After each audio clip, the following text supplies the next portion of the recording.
Alhamdulillahirrahmanirrahim. Wassallallahu wasallam ala sayyidina Muhammad wa ala alihi wa sahbihi ajma'in. Rabbi shrah li sadri wa yassir li amri wahlul 'uqdatam min lisani yafqahu qawli. Rabbi yassir wa la tu'assir. Rabbi tamim bi khair. Pada bulan Rajab yang mulia dan di malam hari Jumat yang mulia, dengan pengajian di seputar hukum hakam yang mulia dan juga dengan kumpulan-kumpulan yang terpilih, dengan kumpulan yang telah memberikan bimbingan hidayah dan petunjuk oleh Allah. Mudah-mudahan detik-detik kita bersama di masjid ini, kita akan mendapatkan kemuliaan yang abadi dunia dan akhirat. Jadi sembarang gangguan kita harapkan agar tidak mencemari perjalanan majlis yang kita arahkan. Handphone dimatikan dan usaha untuk tidak berhubungan dengan dunia luar, tidak berhubungan dengan dunia komunikasi, agar ada di antara daripada detik-detik waktu dalam perjalanan hidup kita yang memang betul-betul hanya karena Allah, tanpa ada gangguan-gangguan yang mengganggu, dan juga tanpa ada hal-hal yang menyebabkan kita melakukan suatu majelis yang lebih daripada sekedar gangguan.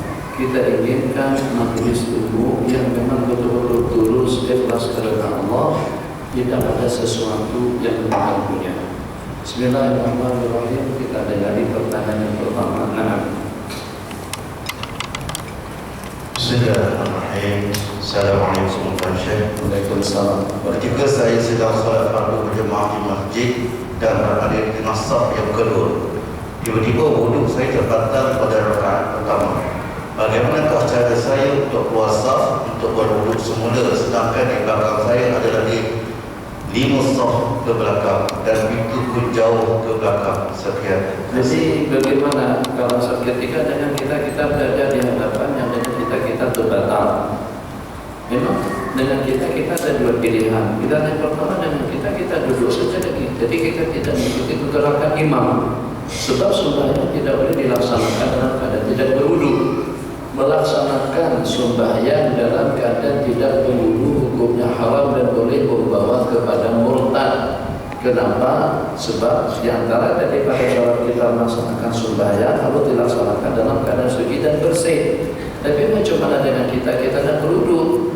Jadi kalau ternyata keadaan memang tidak memungkinkan untuk kita keluar, untuk kita mengambil air dulu, maka dengan kita duduk saja lagi di tengah-tengah shaf, menunggu sampai sembahyang tuntas selesai dilaksanakan. Pilihan yang kedua, melangkahi, melewati orang yang sedang sembahyang itu juga hukumnya dosa besar, hukumnya salah, hukumnya haram, dosa besar. Tapi dalam keadaan yang semacam tadi tidak ada masalah. Boleh-boleh saja dengan dia melewati shaf, juga menerobos, membelah shaf sampai keluar. Berapapun shaf yang dilewatinya, karena itu dalam keadaan darurat, dalam keadaan secara terpaksa, mengambil air dulu ke sana. Jadi kalau seperti di sini, jadi dia akan melewati, akan membelah shaf, juga akan melewati orang-orang yang sedang sembahyang sampai kita ke bilik air, ambil air dulu. Kemudian dengan kita sembahyang daripada sebelah. Berapa yang dapat kita peroleh bersama imam, maka yang selebihnya akan kita sambung masbuk selepas imam salat. Nah, Assalamualaikum. Waalaikumsalam. Memberi duit pada polis untuk melepaskan sekatan atau rokok, apakah itu rasuah namanya? Memberi duit kepada polis Untuk melepas melepaskan rokok atau barang-barang terlarang, apa hukumnya? adakah dunia Atau boleh atau bagaimana? Jadi yang pertama, sokok menyokok, riswah itu diantara dari perbuatan yang nanti kita laknat. Dan kita melaknat seseorang yang terbaik dalam riswah. La'ana Rasulullah sallallahu alaihi wasallam ar-rashi wal murtashi wa ra'isha bainahuma. daripada riswah itu adalah ibtalul haq, membatalkan ketetapan hukum, yang sehingga dengan riswah yang halal menjadi haram dan yang haram menjadi halal, yang berhak menjadi tidak mendapati haknya dan yang tidak berhak untuk mendapatkan kepunyaan orang lain. Sepatutnya bebas, ternyata dia masuk penjara. Yang sepatutnya dipenjarakan, ternyata dengan dia bebas daripada tahanan. Jadi katakan saja seseorang itu terbabit melakukan melakukan kes jinayah, kalau secara undang-undangnya akan dijatuhkan hukuman takzir atau akan dijatuhkan hukuman seumur hidup. Katakan saja terbabit dengan ekstasi, yang terbabit dengan narkotika, yang terbabit dengan heroin dan kokain, undang-undang di negara kita, di Nusantara, Indonesia juga sama, itulah hukuman mati. 10 gram saja bahwa narkotika atau dada akan dijatuhkan hukuman mati. Nah, tapi dengan duit, dengan beriswah taufik, hakim dan juga pihak-pihak berwenang sehingga boleh bebas daripada hukuman, itu hukumnya haram. Kenapa? Sebab merubah ketetapan hukum daripada yang sepatutnya dihukum ternyata dibebaskan, begitu juga sebaliknya. Sementara kalau satu sogokan pemberian riswah diberikan kepada pihak-pihak tertentu dalam rangka supaya dia boleh mendapatkan haknya dia ada hak, sepatutnya dibebaskan, sepatutnya dia dapat, sepatutnya dia layak, dia berkelayakan untuk mendapatkan satu beasiswa, dia berkelayakan untuk mendapatkan satu bantuan daripada kerajaan. Katakan saja kerajaan negeri memberikan kepada penduduk, memberikan kepada orang ramai, tiap individu tidak kurang daripada dalam 50.000 Rm.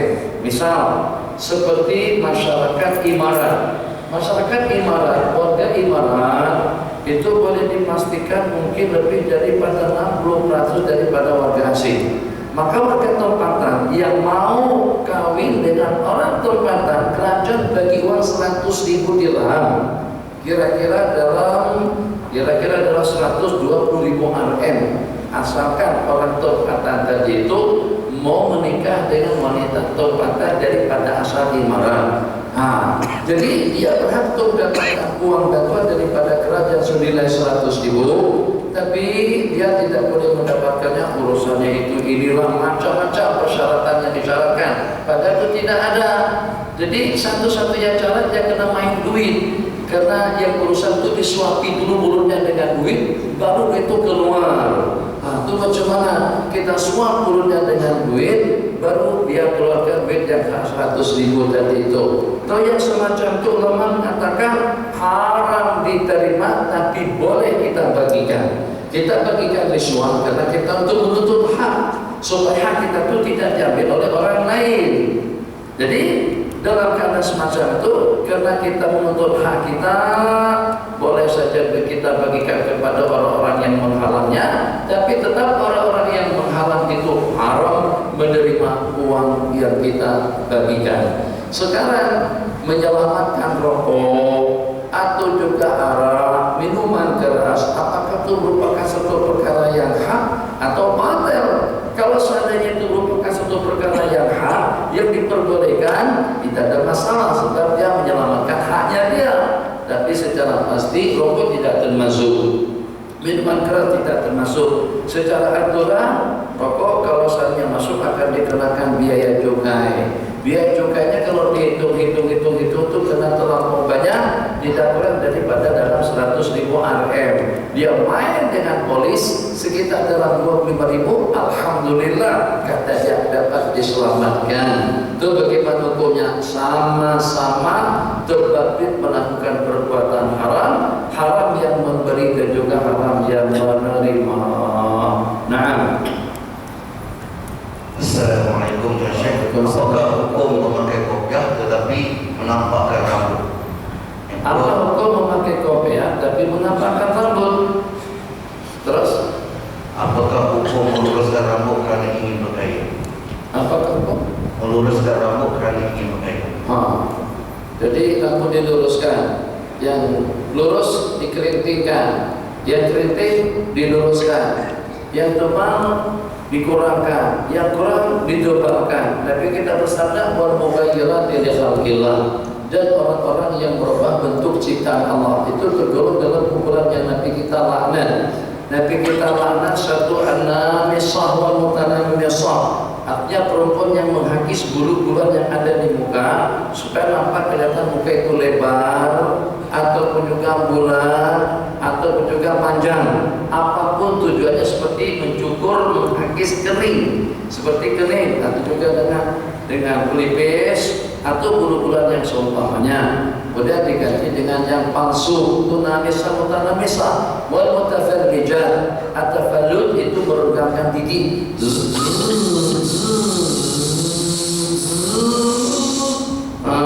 Supaya gigi tadi itu tadinya rapat, renggang macam ini. Ada jalan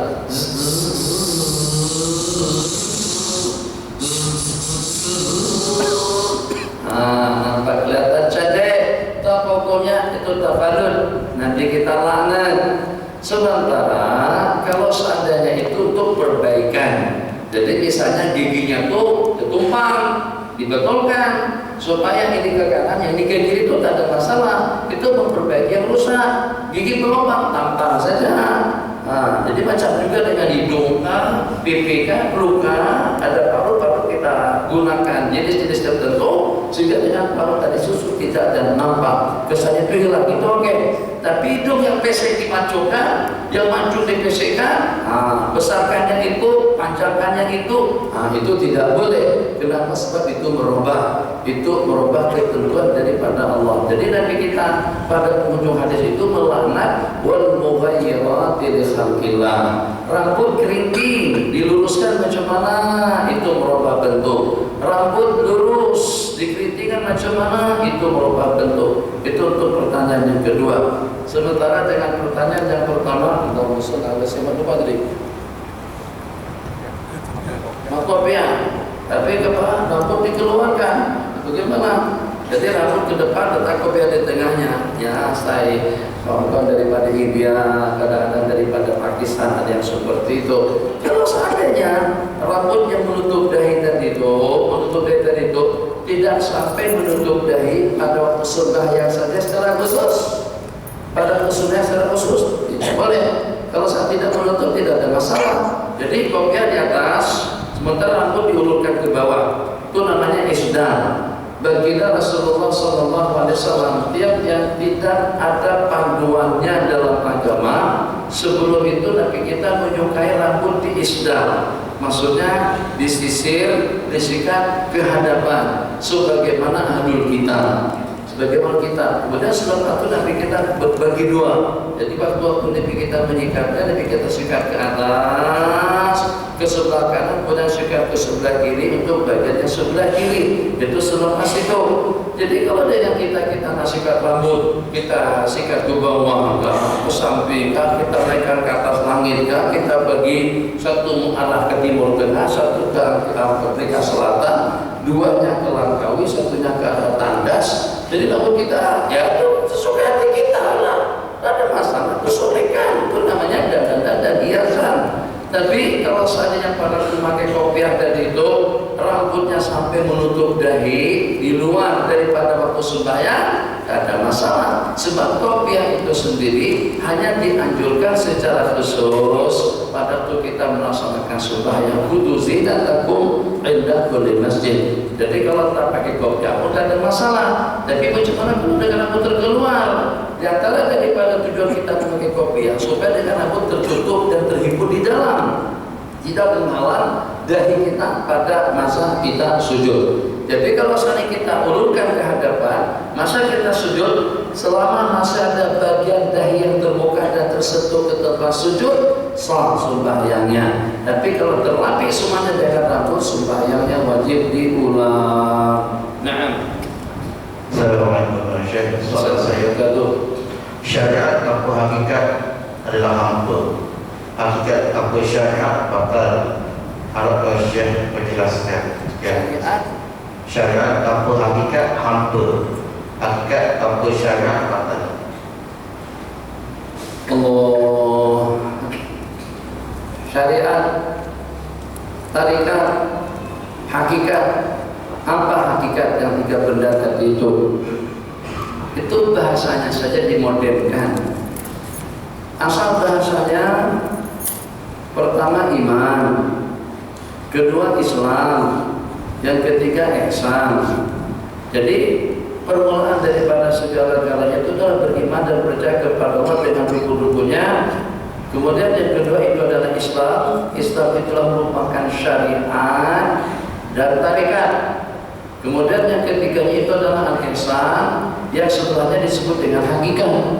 Ilmu hakikat itu adalah ilmu ihsan, dan juga disebut dengan ilmu tasawuf. Jadi kadang-kadang dibahasakan dengan bahasa iman, Islam, ihsan, kadang-kadang dengan bahasa ibadah, ubudah, kadang-kadang dengan bahasa syariat, tarikat, hakikat. Oke, kita mulai dengan yang pertama, syariat. Syariat itulah ketentuan daripada hukum hakam yang mengatur perjalanan hidup umat beragama, yang mengatur kehidupan kita dengan Allah, kita dengan makhluk, kita dengan diri pribadi kita masing-masing, dan kita dengan alam semesta. Ini dikerjakan, ini dibuat, yang boleh dimakan, yang boleh diminum, yang boleh dipakai, yang boleh kita laksanakan. Perkara-perkara yang mengatur perjalanan hidup manusia itu namanya syariat. Bahasa kitanya undang-undang. Aturan hidup manusia duduk di permukaan bumi Allah ini namanya syariat. Tapi tidak mutlak orang yang bersyariat itu bertarikat. Kenapa? Sebab tarikat itu dari amalannya.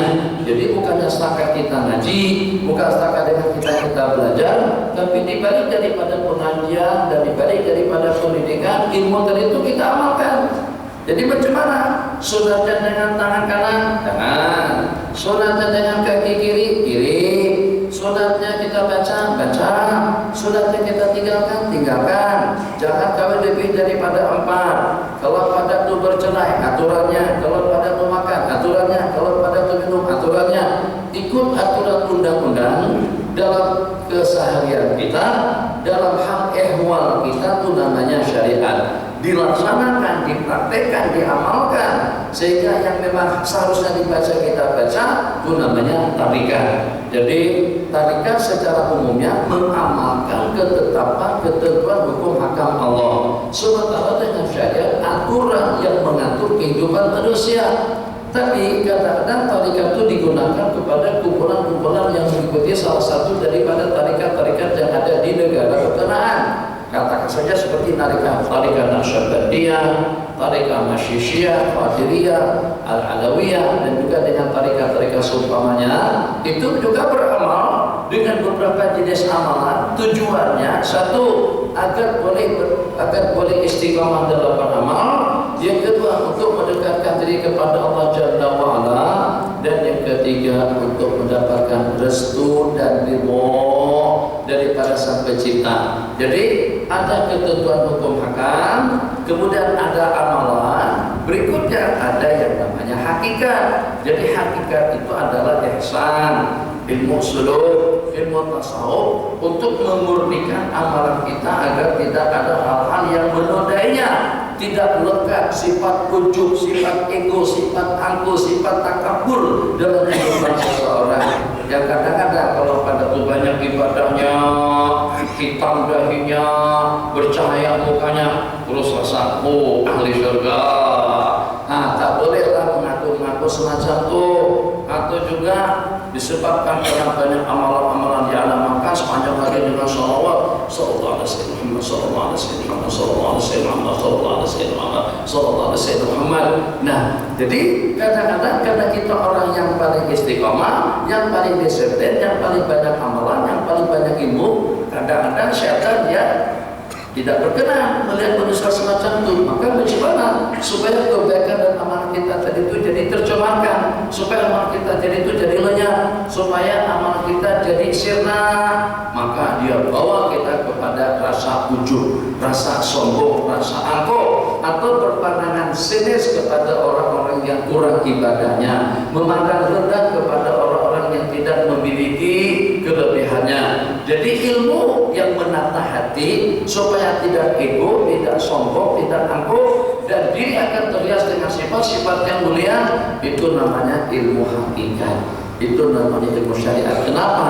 kita tidak mau setelah kita ada usaha jaringan bisnis, kemudian setelah kita dapat untung kita tanah kalau keuntungan kita tuh habis.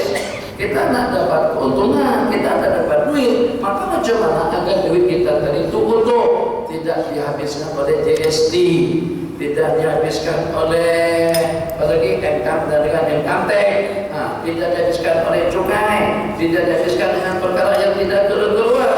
Kita inginkan agar hasil dan juga jaringan bisnis keuntungan yang kita peroleh itu memang terkumpul untuk keperluan kita sehari-hari. Jadi kesimpulannya, 3 istilah tadi itu adalah 3 kumpulan dalam satu kesatuan namanya agama. Ketiga-tiganya itu daripada agama. Tidak betul hanya dengan bersyariat saja, tidak betul hanya dengan bertarikat saja, tidak betul hanya dengan berhakikat saja. Ketiga-tiganya karena digabungkan dalam waktu yang sama. Iman, Islam, ihsan itu ditanyakan secara serentak. Ada dengan orang-orang syariatnya mantap tapi tidak beramal. Ada juga dengan sebagian amalannya mantap tapi tidak dipandu oleh ilmu. Ada juga melangkah langsung kepada ilmu hakikat, mengaji kitab tasawuf akhirnya tidak sembahyang. Katanya ada sembahyang. Di mana tahu bahwa Tuhan bayar di mana? Tuhan ada sembahyang dan dalam hati. Tuhan ada sembahyang, Allah tak bagi gerak hati untuk Tuhan sembahyang. Tuhan kenapa tak baca?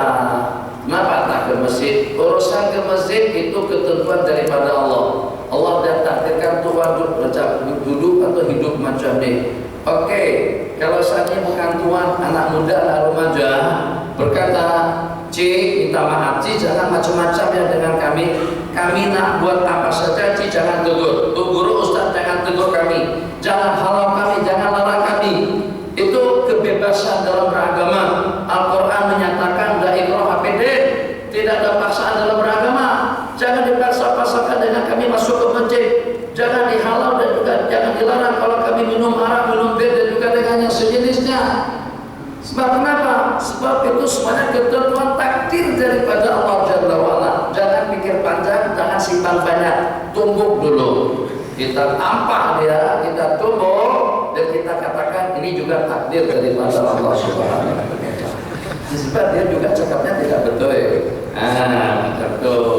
Jadi memang takdir, tapi dari mana kita tahu Allah takdirkan kita macam tu? Dari mana kita tahu Allah takdirkan dengan kita tidak melaksanakan itu dan ini? Selama kita tidak mengetahui ketentuan takdir, maka dengan kita berpedoman melalui hukum hakam Allah Jalla wa'ala. Silakan.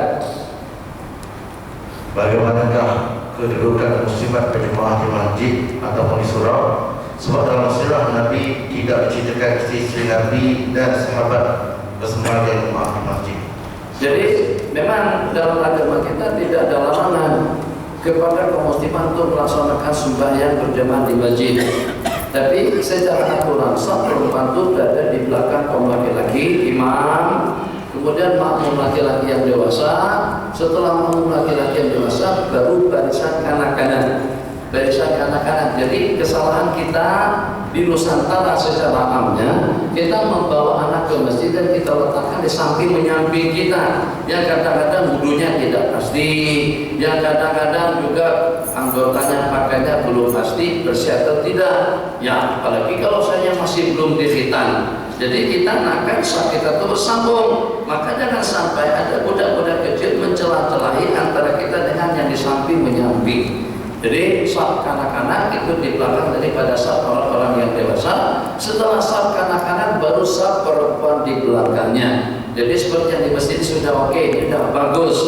Jadi ada di sebagian sholat, di sebagian masjid di situ dibelah dua. Sebelah untuk kaum laki-laki, sebelah untuk kaum muslimat. Bukan cuma hanya di tempat kita, hatta seperti di Mekah pun juga ada semacam itu. Kenapa? Ingin mengelak daripada perbedaan pendapat dalam mazhab Hanafi, kalau laki-laki dengan perempuan pada posisi yang sama, atau kalau pada saat dengan perempuan ada di hadapan kaum laki-laki, menurut mazhab Abu Hanifah, imam ulama Hanafiyah, itu membatalkan sembahyang laki-laki yang di belakang perempuan. Perempuan sembahyang di belakang laki-laki, bukan perempuan sembahyang di muka mereka.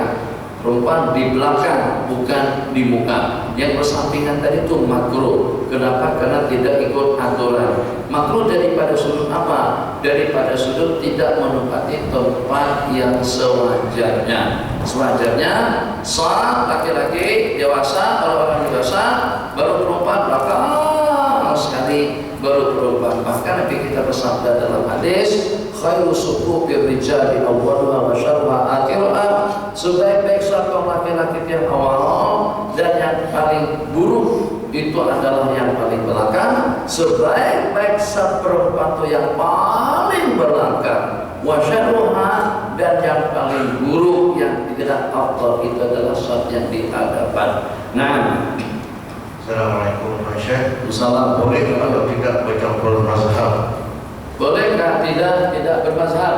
Bercampur mazhab. Campur mazhab. Bolehkah dengan kita mencampur bubur kacang, bubur lambung, kemudian kita campur dengan nasi biryani? Jadi apa? Sop ada, kare ada, gulai ada, apa namanya? Lere sop. Tak jadi, rasanya jadi seperti apa?